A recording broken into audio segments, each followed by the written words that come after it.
नमस्कार प्यारे साथियों, प्यारे बच्चों। जैसा कि अपने पीछे वाले टॉपिक में पढ़ चुके थे, मैंने एक नया टॉपिक स्टार्ट करके छुड़वाया था।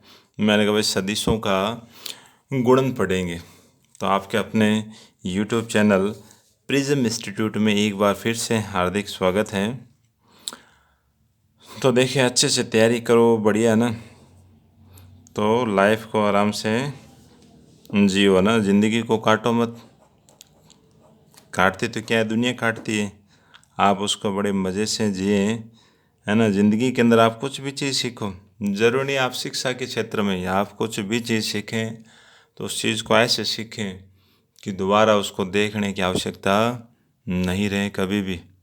और पढ़ाई भी इसी रूप में करें, जैसे आज पढ़ लिया वो आपके दिमाग के अंदर सेट होना चाहिए।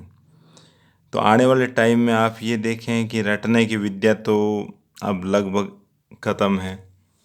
जो बच्चा समझ के अभ्यास करेगा वही आगे चल के सक्सेस होगा।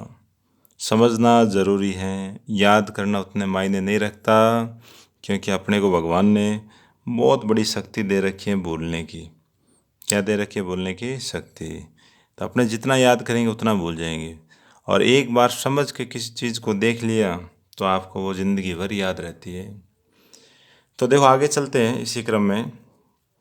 सदिशों का गुणन, मैंने आपको ये बताया था कि सदिश गुणन है वो दो पैटर्न पे चलता है। एक तो होता है अदिश गुणन, एक होता है सदिश गुणन। भाई ये क्यों बनते हैं? आप गुणा तो किसकी करवा रहे हो? आप कह तो ये रहे हो कि सदिशों की गुणा करवाएंगे। भाई क्या करवाओगे? सदिश की सदिश से गुणा करवाओगे। आप क्या काम करोगे? सदिश की सदिश से गुणा करोगे। तो भाई सदिश की सदिश से गुणा करेंगे तो अदिश कैसे बन जाएगा वो, और सदिश कैसे बनेगा? तो यही चीज़ें देखते हैं।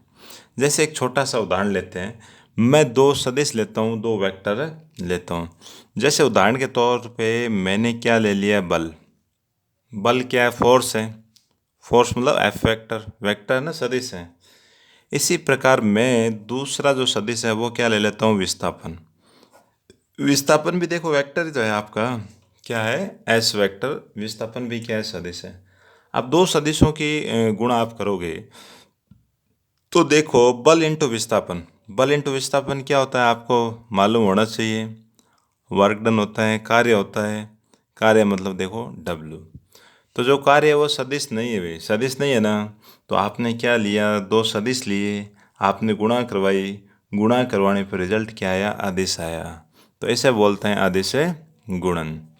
इसी प्रकार जैसे मान लो कि आप दो सदिश लें, है ना। जैसे मेरे पास उसका एग्जाम्पल तो नहीं है ज़्यादा, एक शायद आपके फिज़िक्स की किताब में दे रखा है कि टो वेक्टर बराबर क्या होता है? R vector cross F vector. मतलब ये भी आपका सदिश है, ये भी सदिश है, और ये टॉर्क वेक्टर है, ये भी आपका क्या है? सदिश आता है। मतलब दो सदिश को आप मल्टीप्लाई करोगे फिर वेक्टर आ जाए, तब तो क्या कहलाता है? गुणन। सदिश गुणन कहलाता है।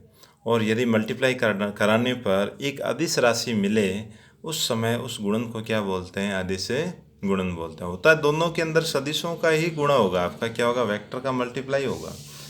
तो देखो, पहले चलते हैं अपने, आज ये टॉपिक करते हैं कौन सा? अदिश गुणन वाला। क्या करते हैं? अदिश गुणन। अदिश गुणन को और भी नाम से जानते हैं। अदिश गुणन को क्या बोलते हैं? बिंदु गुणन, है ना, या डॉट प्रोडक्ट बोलते हैं। तो क्या नाम देते हैं अदिश गुणन को? अदिश गुणन को लिखते हैं भाई स्केलर। स्केलर प्रोडक्ट या अदिश गुणन, बिंदु गुणन या डॉट प्रोडक्ट बोला जाता है। अब देखो, इसमें होता है क्या है? दो वेक्टर होते हैं भैया आपका। जैसे ये ए वेक्टर है और ये आपका क्या है? बी वेक्टर है। इन दोनों के बीच में एंगल क्या ले लिया? थीटा ले लिया। उस समय अदिश गुणन को डॉट मतलब ए वेक्टर और डॉट लगाते हैं बी वेक्टर, इस प्रकार से लिखा जाता है। ए डॉट बी पढ़ते क्या है इसको? ए डॉट बी। ए का बी से गुणा, ये आपका अदिश गुणन होता है। ए का किससे? बी से गुणा। तो ए डॉट बी डिफाइंड यूँ होता है भाई, मॉड ऑफ ए और मॉड ऑफ बी, और साथ में लिखा जाता है कॉस थीटा। मॉड समझ आता है? मॉड क्या है? वेक्टर की लंबाई ए की लंबाई। जैसे मान लो ये आपका ए वेक्टर, तो इसकी लेंथ क्या है, वो होती है मॉड ऑफ ए। इसी प्रकार मॉड ऑफ बी मतलब वेक्टर बी की लंबाई। कॉस थीटा, थीटा मतलब दोनों के बीच में जो एंगल है उसका आप क्या लेवें, कोसाइन, कोज्या, क्या लें, कोज्या बोलते हैं, या कोसाइन के साथ में लें, तब आपका ये ए डॉट बी इस प्रकार से डिफाइंड होता है। जहाँ कहीं ए डॉट बी निकालना है तो सीधा क्या होता है, mod of A mod of B cos theta. अब देखो मॉड है तो मैंने आपको पहले भी बता रखा है, आप इसको ए भी लिख सकते हैं, वेक्टर न लगाएंगे तो मॉड भी हटा दो, मॉड ऑफ बी को क्या लिख सकते हैं, B are cos theta.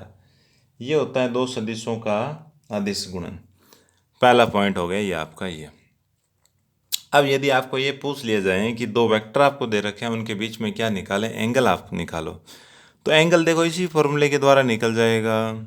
Angle तो निकालना, कॉस थीटा तो चाहिए, तो ए और बी है वो कहाँ चला जाएगा, इधर डिवाइड में। तो सिंपल सी बात है कि कॉस थीटा इक्वल्स टू क्या होगा, A dot B upon mod of A mod of B. तो ये आपका क्या हो जाएगा, दो सदिशों के बीच में एंगल आ जाएगा, है ना। आप क्या निकाल लोगे, उन दोनों का एंगल निकाल लोगे। तो देखो है कुछ नहीं, आप इसको एक साथ अगर कंबाइंड यदि आप देखते हो, क्या देखते हो, इनको कंबाइंड अगर आप देखोगे, जैसे देखो आप इसको ले पूरे को, मैंने क्या लिया, बी कॉस थीटा, मतलब इसी चीज़ को आप यहाँ से भी देख सकते हैं, क्या लेते हैं, बी कॉस थीटा, और ये क्या है, ए है ना। आपको ये बताया था कि जैसे मान लो आपका ये जो बी वेक्टर है, क्या है, बी वेक्टर है। फिजिक्स के अंदर या मैथमेटिक्स के अंदर आप देखोगे तो जब आपका ये ए वेक्टर है और इसका एंगल जो थीटा है, थीटा की ओर ही आप इसका क्या लेोगे, प्रक्षेप लेोगे, मतलब इस सदिश का इसकी ओर जो घटक होगा, प्रक्षेप क्या बोलते हैं, घटक, जो घटक होता है वो बी वेक्टर का ए वेक्टर की ओर घटक क्या होगा, ए बी, ए वेक्टर की ओर बी वेक्टर का जो घटक होगा, तो इसे क्या बोलते हैं, इधर ये एंगल थीटा दे रखा है, तो क्या आएगा इस पर, बी कॉस थीटा, क्या आएगा, बी कॉस थीटा। तो ये बी कॉस थीटा होता है। बी कॉस थीटा कैसे आया कि आपने बी को उठा के इसका जो प्रोजेक्शन है, जो विक्षेप है, वो आपने क्या लिया है, इसका जो घटक लिया है इसकी ओर ले लिया है, तो क्या आया आपका बी कॉस थीटा। ए की ओर घटक क्या आ गया इसका, बी कॉस थीटा हो गया। या दूसरे शब्दों में इसका जो ज्यामितीय अर्थ है उसको यही बोलते हैं, है ना। बी कॉस थीटा ले रहे हैं तो इसका मतलब क्या हो गया, बी वेक्टर का ए वेक्टर पर प्रक्षेप। प्रक्षेप कैसे आएगा भाई, आपको मालूम है इधर कौन है, ए डॉट बी है, तो ए डॉट बी है ना, और मॉड ऑफ बी, इधर मॉड ऑफ ए आ जाएगा, क्या आएगा, मॉड ऑफ ए। इधर कौन रह गया, B cos theta, mod of B cos theta. तो मतलब जो ए था उसका मैंने क्या कर दिया, इधर ला के भाग लगा दिया, ए बोल दें चाहे मॉड ऑफ ए बोल दें। तो बी वेक्टर का ए वेक्टर पर प्रक्षेप निकालेंगे तो हमेशा ये याद रखना कि ए वेक्टर जो पर लिखा हुआ है उसके जस्ट पहले जो वेक्टर होता है उसके परिमाप का दोनों के अदिश गुणन में आप भाग लगा दोगे तो दूसरे वाले सदिश का प्रक्षेप आ जाएगा। यही इसका क्या कहलाता है, ज्यामितीय अर्थ कहलाता है। क्या कहलाता है, इसका ज्यामितीय अर्थ कहलाता है। तो ये तो हो गया आपका ज्यामितीय अर्थ। अब देखें कि आपने ये चीज़ निकाली है, आगे चलते हैं। देखो आपने क्या कहा कि ए डॉट बी बराबर क्या होता है, mod of A mod of B cos theta होता है। ठीक है, बहुत बढ़िया। अब आप इस थीटा पे कैसे देखें अलग अलग, भाई थीटा को आपको लेना है। जैसे मान लो कि मैंने क्या लिया, थीटा को 0 डिग्री लिया, तो जैसे ही मैं 0 डिग्री लेता हूँ तो ए डॉट बी की वैल्यू मेरे पास क्या जाएगी कि mod of A mod of B cos 0। तो ए और बी, इनको ए और बी लिख सकते हैं। कॉस 0 की वैल्यू क्या होती है, 1 होती है, तो ए इंटू बी आपके पास आ जाएगी वैल्यू। ए डॉट बी की वैल्यू क्या आ जाएगी, ए इंटू बी आ जाएगी। इसी प्रकार जब थीटा को आप 90 डिग्री लेते हो 90, तो उस समय A vector dot B vector किस प्रकार डिफाइंड होगा कि mod of A mod of B cos 90। और कॉस 90 की वैल्यू क्या होती है, 0। कॉस 90 आपका क्या होता है, 0 होता है। तो जैसे ही कॉस 90 0 होगा तो उस कंडीशन में आप ये देखें कि ये 0 तो सारी वैल्यू मल्टीप्लाई होके क्या आ जाएगी, 0। तो ए डॉट बी की वैल्यू क्या आ जाएगी, 0। तो देखो दो रिजल्ट मिले। पहला ए डॉट बी किसके बराबर होगा, ए बी के बराबर, मतलब दो सदिशों का जो डॉट प्रोडक्ट है वो उनकी लंबाई के गुणन के बराबर होगा। इसी क्रम में अब आप थीटा की वैल्यू क्या ले लो, 180, क्या ले ले, 90। तो उस समय आपका ए डॉट बी है वो किस प्रकार डिफाइंड होगा कि mod of A mod of B cos 180। तो जो कॉस 180 है उसकी वैल्यू क्या होती है, -1 होती है। तो इसे क्या लिखें, ए और बी, और ये होता है -1, तो क्या आएगा, माइनस का ए बी। तो देखो इन तीन रिजल्ट से एक चीज़ समझ आती है कि दो वेक्टर के बीच में एंगल 0, इसका मतलब दोनों वेक्टर क्या है, पैरेलल है। दो वेक्टर के बीच में एंगल क्या, 90 डिग्री है। तो इसका मतलब ये है कि एक एंगल आपका इधर है, एक वेक्टर इधर है और दूसरा वेक्टर कहाँ है, इसके परपेंडिकुलर है, 90 डिग्री का एंगल बनाता है। और तीसरा 180, मतलब एक वेक्टर तो आपका इस डायरेक्शन में है, दूसरा कहाँ है, इधर है। इसको उठा के आप यहाँ जॉइंट करोगे तो एंगल क्या आएगा, 180 आएगा ना।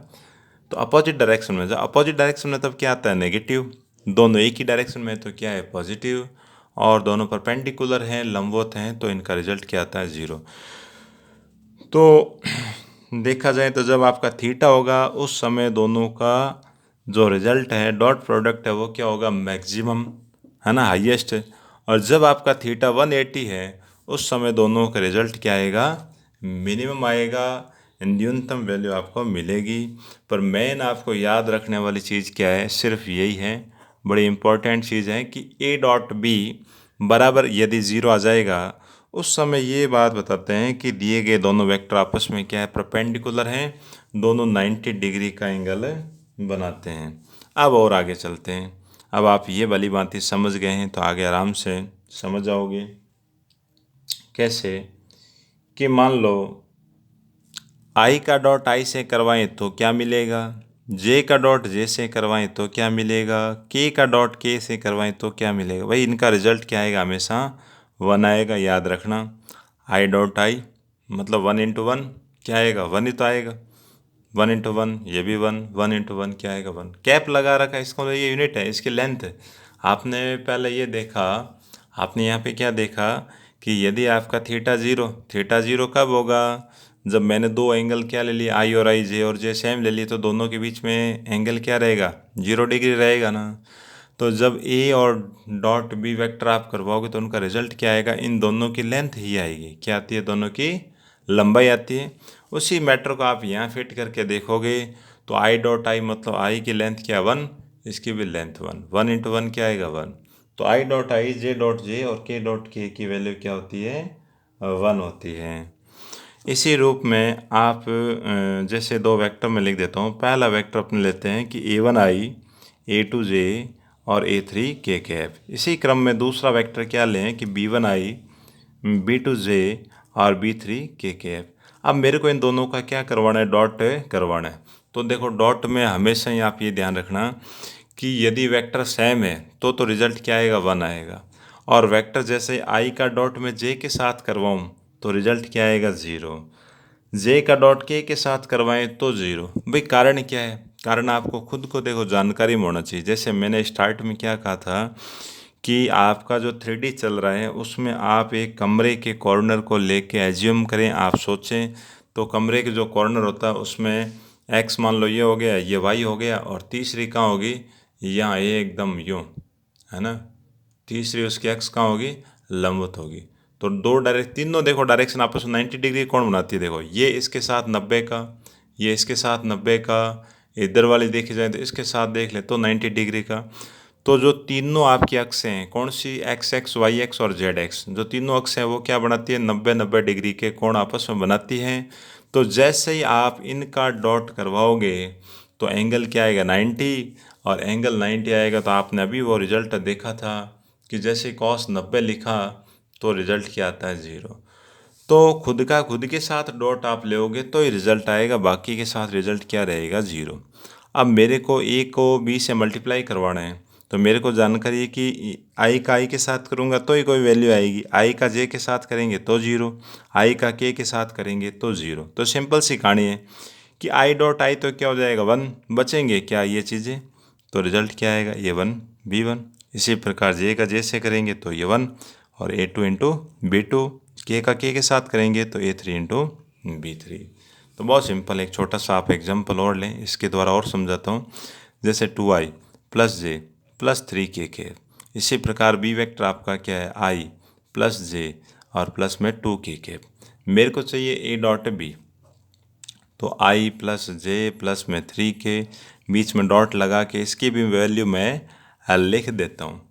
अब इसकी मल्टीप्लाई मैं यहाँ करूँगा तो i डॉट आई तो 1 हो जाएगा, 2 इंटू 1 क्या आएगा, 2 आ जाएगा। इसी प्रकार j का j से करेंगे तो ये 1 होगा, तो इनके जो कोएफिशिएंट वो भी 1 है, 1 इंटू 1 क्या आएगा, 1 आएगा। इसी प्रकार k के साथ आप डॉट करोगे तो ये 1 हो जाएगा। 3 की मल्टीप्लाई 2 से करवा लें तो क्या आ जाएगा, 6 आ जाएगा। तो कुल मिला के ये क्या आ गया, 9। तो आपने ये देखा कि दो वेक्टर का मल्टीप्लाई करवाया, आपके पास क्या आ गई, एक स्केलर, एक अदिश संख्या आ गई। तब इस गुणन को क्या बोलते हैं, अदिश गुणन बोलते हैं। तो ये भली बात आपने सीखा है, समझा है। इसी प्रकार आपका एक रिजल्ट और बच जाता है। वो रिजल्ट क्या रहता है कि जैसे अपने 10th में जो फॉर्मूला पढ़ते हैं ना, मेन वही है। देखो, जैसे आप इसको इस प्रकार सीख लें कि मॉड के अंदर यदि A vector dot A vector plus B vector का स्क्वायर होता है तो ये हमेशा मॉड ऑफ ए का स्क्वायर, मॉड ऑफ बी का स्क्वायर और प्लस में 2a डॉट बी होता है। ये आप इसको सिद्ध भी करवा सकते हैं, आप इसको ड्राइव करवा सकते हैं, आप इसको देख सकते हैं। देखने का तरीका मैं आपको बता देता हूँ, आप घर पे खुद प्रयास करें। देखो कि mod of A plus B का स्क्वायर है, तो स्क्वायर को हमेशा ही आप 2 बार लिखें भाई, जो अंदर मैटर दे रखा है उसको 2 बार लिख के बीच में क्या लगाएं, डॉट लगाएं। चलो मैं सिखा देता हूँ, इसी को आगे कंटिन्यू करते हैं कि मेरे को a प्लस बी के मॉड का स्क्वायर दिया हुआ था। मैंने क्या लिखा, a plus B into A plus B, है ना। स्क्वायर को खोल लिए, 2 बार लिखा। अब देखो दोनों का मेरे को डॉट करवाना है, तो पहले a को लूँगा और डॉट इन दोनों के साथ करेंगे। देखो a डॉट ए, क्या करवाया, a डॉट ए। अब a का b से डॉट, फिर प्लस आ गया a डॉट b, फिर प्लस b का डॉट b से, सॉरी b का डॉट a से, तो क्या आएगा b डॉट a, और b का डॉट b से तो b डॉट b। अब देखो जब आपके पास सेम आ जाते हैं तो ये बनता है आपका ए स्क्वायर, है ना। और ये दोनों सेम है तो इससे आप क्या लिखें, बी स्क्वायर। आप ऐसा लिख सकते हैं या इसको आप ऐसा भी लिख सकते हैं, मॉड ऑफ ए का स्क्वायर और मॉड ऑफ बी का स्क्वायर, दोनों सही हैं। अब देखो डॉट प्रोडक्ट के अंदर ए डॉट बी कह दें चाहे बी डॉट ए कह दें, एक ही चीज़ है। तो जैसे आपका ये ए डॉट बी तो है ही, आप बी डॉट ए को क्या लिख सकते हो, ए डॉट बी। मतलब आपका अदिश गुणन है वो क्या होता है, क्रम विनिमय होता है, कम्यूटेटिव जो लॉ है उसको होल्ड करता है। तो आपके पास ये दोनों सेम आते हैं, क्या होगा, 2a डॉट बी। तो ये देखो वो प्रूव हो गया, आपका वो फॉर्मूला था ना, वो क्या था कि mod of a plus B का जो स्क्वायर है वो आपके पास क्या आएगा, mod of a plus mod of b और प्लस का 2a डॉट बी। तो ये इस प्रकार से एक फॉर्मूला ये भी सिद्ध करवा रखा है। तो इसी क्रम में और आगे चलते हैं। तो लगभग तो मैंने आपको ये बता दिया है ना, ऐसे मैटर में हो जाएगा। और ये भी आपको यहाँ समझ आ गया है ना। ये नहीं समझ आया, ये जो कहानी है ये अगर आपको नहीं समझ आई, देखो फिर से बताता हूँ कि ए वेक्टर डॉट जो ए वेक्टर है वो आपका क्या बनता है, मॉड ऑफ ए का स्क्वायर या ए स्क्वायर बनता है। कारण क्या है, कारण कुछ नहीं, देखो ए डॉट ए आप करवाओगे, क्या करोगे, ए डॉट ए। तो देखो मैं दो सदिशों के जो डॉट का जो नियम है, डॉट किस प्रकार डिफाइंड होता है, पहले सदिश का मॉड, दूसरे सदिश का मॉड, फिर क्या लिखते हैं, एंगल कॉस थीटा। ए का मॉड मतलब ए, दूसरे ए का मॉड मतलब क्या हुआ, ए। और ए सेम है तो खुद का खुद के साथ एंगल क्या होगा, थीटा क्या हो जाएगा, 0। तो मैं कॉस थीटा की जगह क्या लिखूँ, 0। ए इंटू ए क्या हुआ ना, ए स्क्वायर, कॉस थीटा आपका क्या होगा, 1। तो ए स्क्वायर के 1 से मल्टीप्लाई करवाओगे तो आपका क्या आएगा, ए स्क्वायर आ जाएगा। तो ये वो रिजल्ट था, उसको मैंने यहाँ काम में लिया था। ठीक है, आगे नेक्स्ट वीडियो में अपने पढ़ेंगे सदिशों का सदिश गुणन, cross product of A vector. Okay, thank you, bye bye, good night.